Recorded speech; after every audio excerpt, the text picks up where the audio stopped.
Hello, friends and neighbors. This is your old friend Skooky Sprite from Best Linux Games Podcast, www.bestlinuxgames.com. This is our video of the week for episode 86. It's being recorded Friday, 17th of June, 2016 at 5:04 a.m. It has been what we like to call a very robust technical experience this morning.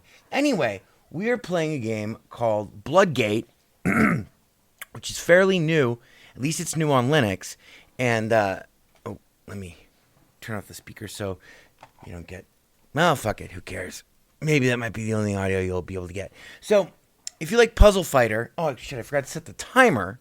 Anyway, so that we don't go on for forever. If you remember the old game Puzzle Fighter, which pitted you, which is a combination of Tetris and Street Fighter, pitting your wits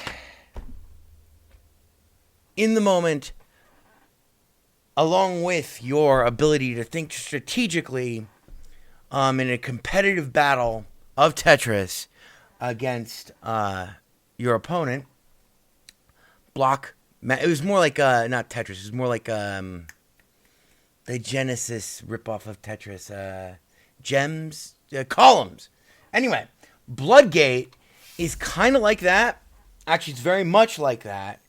But crossed with Diablo...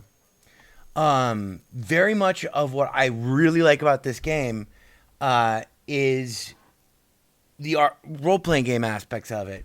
So, for instance... Now, okay, wait. Full disclaimer, one thing I do not like about this game on Linux, I don't know if it runs this way on every platform, but I read on their Steam Store page that they only recently did the port for Linux. So I'm assuming that there's some sort of wine wrapper going on here, because there is significant lag between doing anything out of game. In game, it's totally responsive and it's great, but making menu selections. So, for instance, this is my main character, Gibbelock Sleaze Down.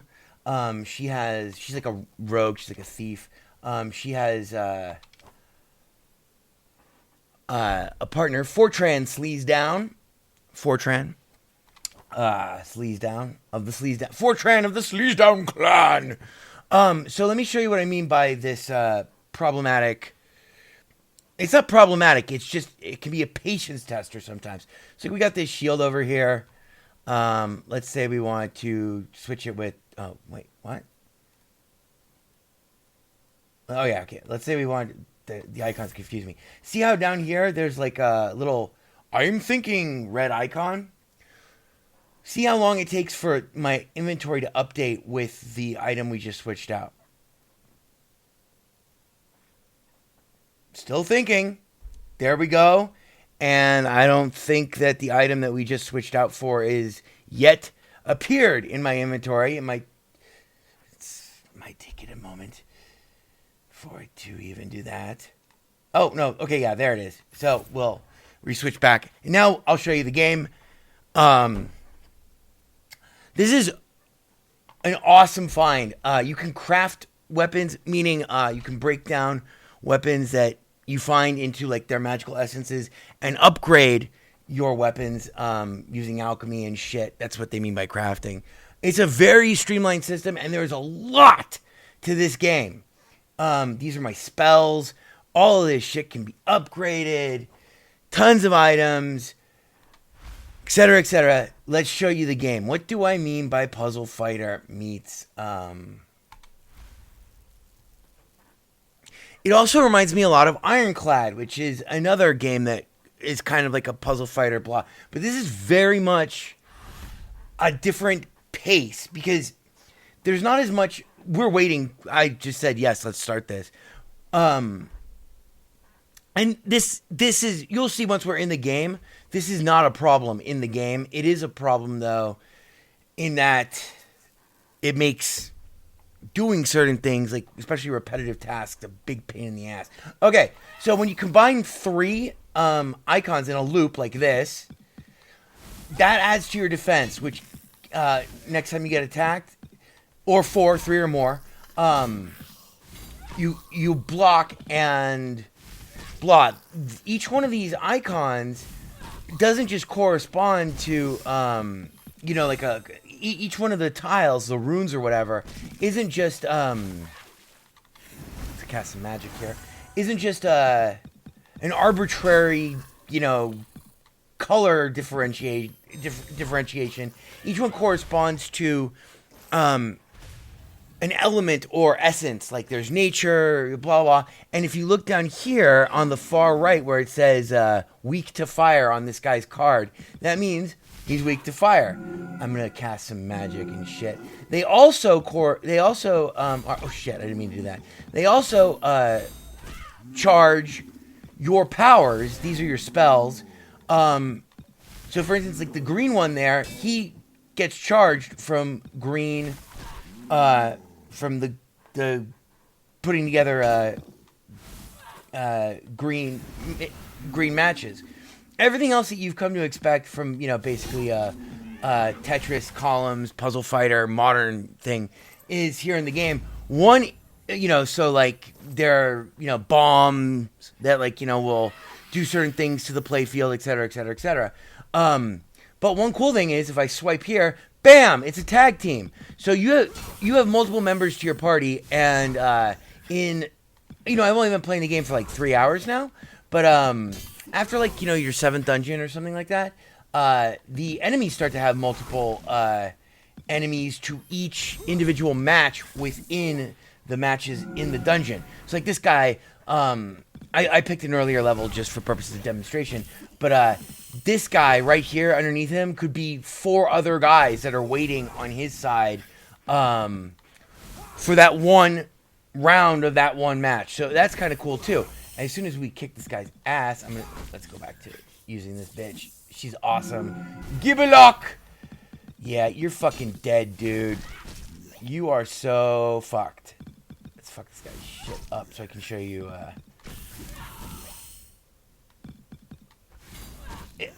complaints about, and I don't even want to call them complaints, they are complaints about the UI performance aside. This is a fantastically addictive game, especially once the role-playing aspects of it start to suck you in. There lots of time. We're waiting for this to load, so don't freak out. It's not frozen. And by the way, it's rock solid. There's no crashes or anything that I've experienced. Okay, so but lots of time and attention has gone into making, from what I have seen, 3 hours in. Let's test our fate here. 3 hours in to Bloodgate, Bloodgate. 3 hours into Bloodgate, from my general impression is that very much time and effort has gone into designing and bringing about a really robust, intricate, complex, interrelated role-playing game system with the actual, Tetris, puzzle, columns, blah, aspects, such that it's very, very difficult to stop playing. Ooh, this is actually a good item.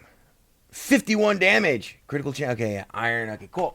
Anyway, your characters level up. That's persistent.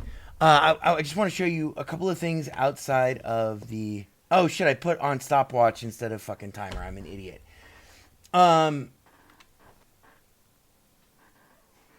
Yeah, it's very easy to get... And it all matters. Your decisions, in terms of your inventory, what you equip, the stat decisions you make, they all matter. And everything is upgradable. There's all kinds of complexity. It's very easy to get around in, though. It's very easy to understand. Incredibly easy to pick up. Very difficult to stop playing.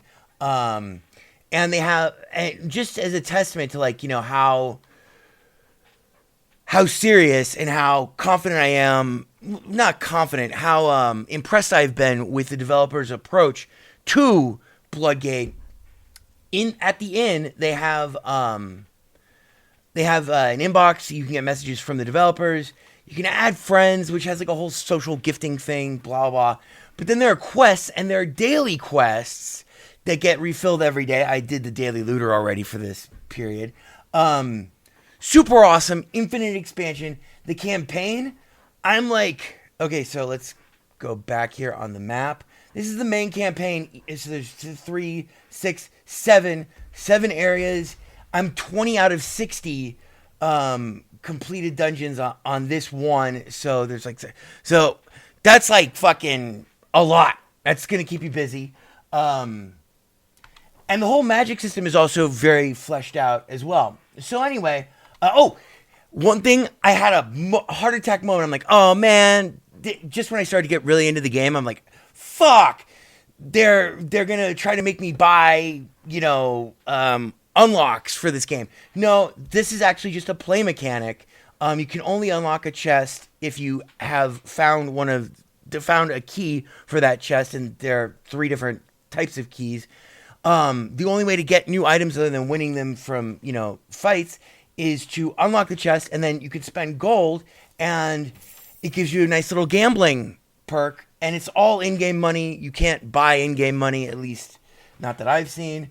Right now we're waiting for we paid our money. But anyway, the game is Bloodgate. It's fairly new. My name is Scoogie Sprite. Check us out. This is brought to you by www.bestlinuxgames.com, home of the Best Linux Games podcast, up to episode 86. The only audio-only podcast comes out every Saturday, covering only the best games available for the GNU/Linux operating system.